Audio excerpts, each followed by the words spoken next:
There in YouTube, and welcome to my next Doctor Who action figure review.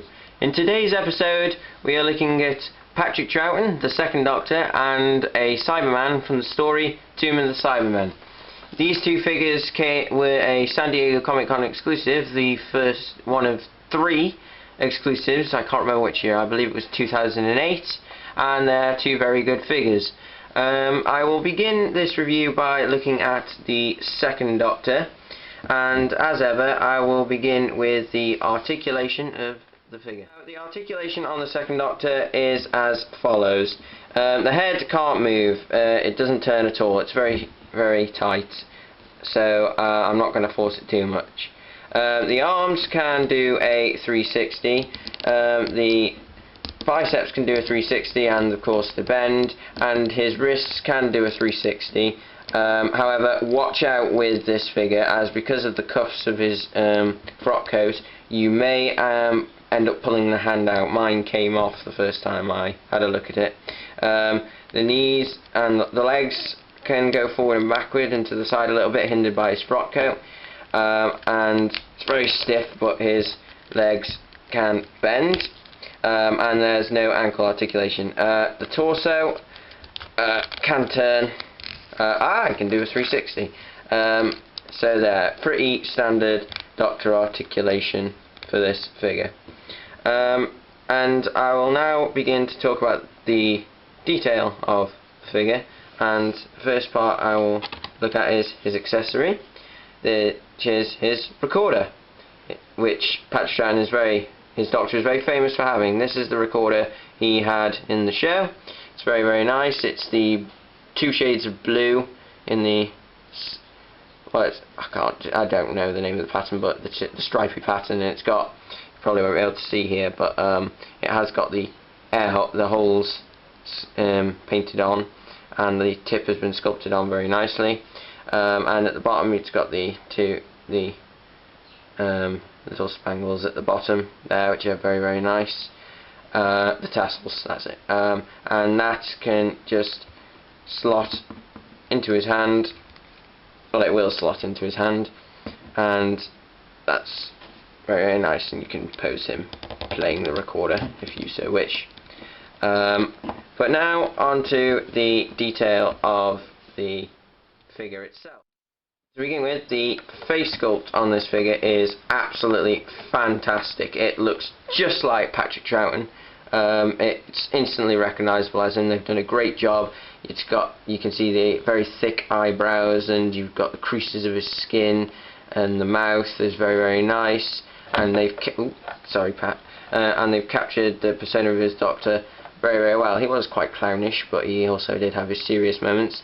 His hair is sculpted very, very nicely as well. The scruffy kind of look, and it's all painted very nicely. It's like dark matte black paint and then some slightly lighter washes over it, and it's all very, very nice, and you can see the jowly and wrinkles on his neck, so that's all very, very well and good. The costume is also very, very nice. It's the costume as he wears in Tomb of the Cybermen. The story is black and white, but this is how it looked if you want to have a look at the images. The frock coat is all one solid piece of black rubber. It's all very, very nice. It's got lots and lots of different creases in it. You've got the lines here and the buckle detail, the buttons, and he has the buttons on his cuffs. The handkerchief is the red handkerchief he has in the story, which is nicely detailed. It's got a few creases, and there is the lapel and collar. They're sculpted on nicely. There's the buttons going down here, and the buttonholes on the other side, just there. I like this part of his coat especially because there's a lot of creases here, and he's got the pockets sculpted in, the big pockets. This coat basically makes him look like the space hobo, as he's dubbed. And you can actually open, this is open, and you can see the shirt. The shirt is the off blue he wears in that story as well. It's very nice. It's got the silver buttons, I believe, the silver buttons as they were in the show in Tomb of the Cybermen, and he's wearing, of course, his blue bow tie, because this was the first man to make bow ties cool. And this is coincidentally the Doctor that Matt Smith liked the most, and it's just hanging on slightly off-sided, as it was generally worn when Patrick Troughton was in the show, and that's been painted in a darker blue with the dots on it as well. And this is sculpted onto the actual body. It's not a separate piece like Matt Smith's where it clips in. His trousers are the grey trousers he wears in that story with the checkered pattern on them, painted very nicely. It's all very, very nice. It's painted in a dark grey kind of colour, and it looks very, very nice indeed. They have released another version of this figure where they're plain, so you don't have to go with just this variant. And his shoes are very, very nice. They're like a black with a dirty brown wash over them. I'll try and show you on the camera, and that's there. They're just sculpted on very nicely, and they are the shoes he wears generally for the whole show. And that is pretty much it. This came packaged with the Cyberman, obviously, which I'll get onto in a moment. But there were two versions of this set released, which was the standard version here, and a more exclusive version where he was painted in monochrome colours, so he looked like he came straight from the 60s when the show was in black and white. And that's basically the same figure, just painted in monochrome. So if you want to see that, go out and get the figure, or I'll try something in a moment. But for now, I will put the second Doctor to one side as we take a look at the Cyberman from Tomb of the Cybermen. And again, I shall begin with the articulation. Now, the articulation on the Cyberman is very limited. It cannot do a 360 in the head. The head doesn't move, but then again, they are helmets, and they didn't move in the story. Arms will not do a 360 because of the piping, so don't try and turn this all the way around, you will break the figure. His arms can bend up and down, but they are severely hindered by the tubing. They can move sort of like that, but again, the tubing prevents anything, and they have wrist articulation in their gloved hands.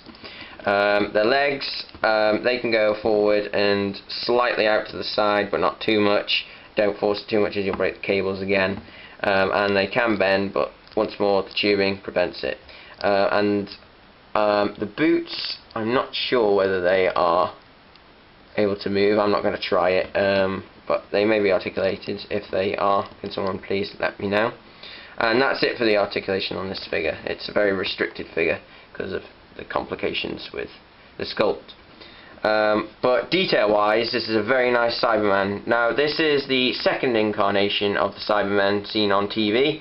This version first appears in the Moonbase, the first Cyberman story for Patrick Troughton, and then again in Tomb of the Cybermen, which is what this figure is from. Now, I'll begin with the head sculpt. It's very, very nice, as you can see. It's got the black hole there and the rim around here. The handlebar's made of a clear plastic, however, this is stiff clear plastic, it's not rubber. Be very careful, because you knock this in any way, or if you drop it, it's going to break, and unfortunately, mine already has here, as you can see, which is quite sad. The side, you can see all the ridges and the segmentations of the helmet, which is very, very nice attention to detail. And on the back you have the plate that's screwed in to keep the helmet on the actor and seal the actor's head inside. And I think that might actually be a screw hole, or it's a problem with the manufacturing of the plastic, I don't know. But that's the helmet, and it's very nice. The eyes, obviously, there we are. They've got the outline around them, and as is the square mouth, which is just a flap when they talk, like they go, "You belong to us." Sorry for my terrible impression. And the sides of the cheeks, which is very nice, is the circle of indentations, which are on both sides as they were in the story, which is very, very good attention to detail. But the body is the more interesting aspect of this Cyberman. I'll start with the general suit rather than the detail. The general jumpsuit, I think it was, is very, very nice. It's got all these creases put into them for such a simple, like, sculpted a suit, with all the creases on it to make it look like it is a costume that they wore, as that's what they look like. And it's generally very, very nice. And you've got the square of the helmet going onto it, and the moon boots, which they wear in a few incarnations. This incarnation, the Earthshock incarnation, and it's very, very nice. And their gloved hands, which have 3 fingers, kind of like the Penguin or Sontarans, and they've got the lines across the hands, which are very, very good. And there's a crease for the thumb. So the jumpsuits are very, very nice attention to detail. You've got the tubes here, which go out of the central chest piece, and the tubing there, it's just simple segmented tubing with the line pattern, and the balls there, the ball things, which are the tubing is glued onto the figure, as you might be able to tell here. Mine's come slightly loose, but it looks very, very nice. And of course they use these in the story to electrocute people who try to escape, so just compose the figure sort of like that and zap people with it in action figure adventures. It's all very nice. The chest unit is excellent. It's got the grating effect here. That's got a silver and grey or possibly black wash on it, and it looks very nice. And the light, well, I'm assuming it's the sort of light thing with a target reticule style pattern on it is there. It's very good. There's this little section here, I don't know what that is, but that's a rubbery piece. But the inside of the chest panel, as you can see, is the best part, because it's got all that detail. It's got the material there where the ooze comes out of when Cyberman beats a Cyberman. The 4 square line parts there, the 4 squares there, and on the other side there's more different detail here, sort of dots and lines of the machinery, which is really, really nice attention to detail. And there's 2 little bits there, and the figure also has these tubings here, which are different sculpts, and they all connect to the legs and into the chest piece, which is very good. And there's more tubing here, more baubles on the legs. And the moon boots are just a silver moon boots with a darker grey or silver lining at the bottom for the shoes, and that's very, very, very nice. But that is basically it for the figure. It's painted entirely in matte silver. There's a couple of different, I think there might be a few tones, and there's the black as well. So the figure is very, very nicely painted, and also comes with this Doctor in monochrome colours, so it will be painted in a grey rather than the silver, which is very, very nice. And I really do recommend trying to get both incarnations of this set. And just to demonstrate to you what the monochrome figures may look like, I will just use my powers that be, and voila, they should look like that if you find that set. So they, as you can see, they will look very, very nice. So final thoughts, definitely get the set. These 2 figures are very, very good figures. It's the second Doctor. There's only been technically 2 versions of the second Doctor released, if you don't count the Dr. Dalek one that came out recently. And this Cyberman has been released a few times in obviously with this Doctor and the black and white version, and with the Men of Steel wave, and in the Men of Steel pack, I think it was, Age of Steel pack. So you can get this in various different ways, and I think they correct the mishap with the plastic there. And the only other way to get a Patrick Troughton is obviously the Dr. Dalek set or the 11 Doctors set, and they are different variants. So if you want this variant from Tomb of the Cybermen, which is an excellent story for Patrick Troughton, it's one of the best, one I certainly remember, along with a very excellent Doctor and very creepy Cybermen. So definitely try and get these. You can get them on eBay, they might be quite expensive, or if you can find them in any shop, you may as well buy them on the spot because they will vanish very, very quickly. So definitely try and get them.